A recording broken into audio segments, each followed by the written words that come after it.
to endure some nights where any moment she'd find herself totally naked in whole school assembly.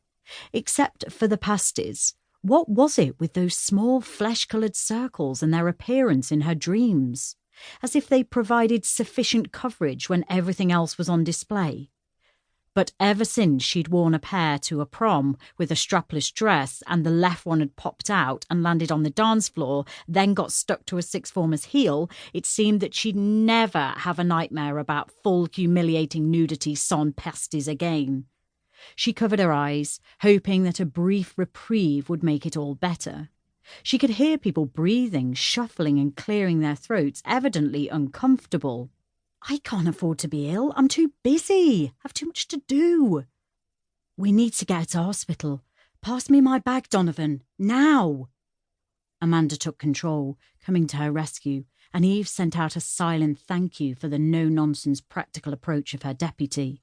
But as that thought slipped away, the last thing she remembered before she was consumed by darkness was throwing up all over her new and very expensive navy and white brogues with the kitten heel, and hearing a barely disguised murmur of joy from Donovan as she slumped in her chair, coffee-tainted drool trickling down her chin. Chapter 1. Eve sat in the passenger seat of Amanda's car and allowed Amanda to fasten her seatbelt. As they drove out of the hospital car park, she stared through the windscreen at the dark sky. What a day it had been!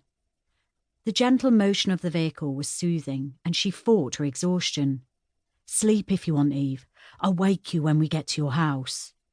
Eve offered a brief nod of thanks, then closed her eyes. She thought through what had happened over the past few hours.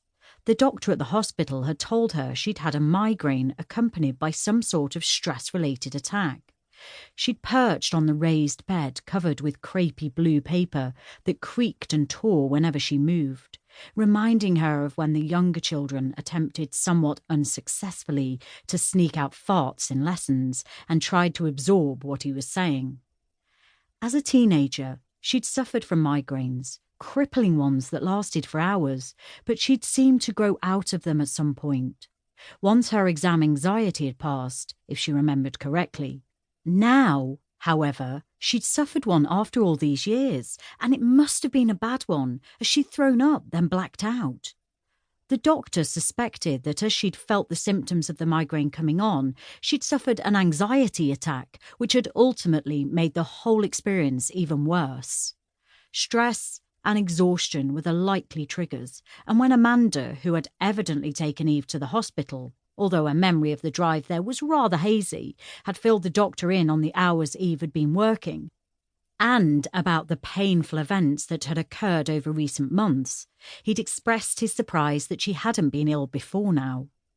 The doctor, who appeared to be in his mid-30s like Eve, and who looked as exhausted as she felt, had then told her that the short blackout she'd suffered had likely been due to low blood sugar, or to hyperventilating, which she might have succumbed to in her panic.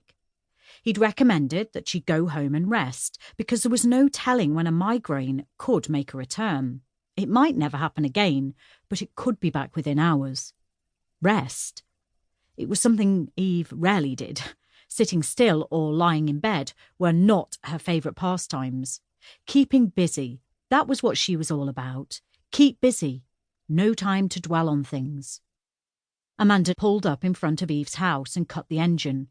"We're here," she said, as she gently nudged Eve's arm. Eve opened her eyes. She hadn't slept, but closing her eyes for a while had helped with the headache that reminded her of a hangover. "I'll come in with you and get you settled, then head home, unless you want me to stay." No, Eve waved a hand at her. "I'll be fine. I just need to get into bed and to sleep. It'll all be better in the morning." They got out of the car and walked up to the front door. "I'll be okay from here, I promise. Call me in the morning." "Of course. And thank you." They hugged briefly. Then Eve unlocked the door. "You need to take better care of yourself, Eve. You'll burn out if you're not careful." Amanda frowned at her. "I was really worried."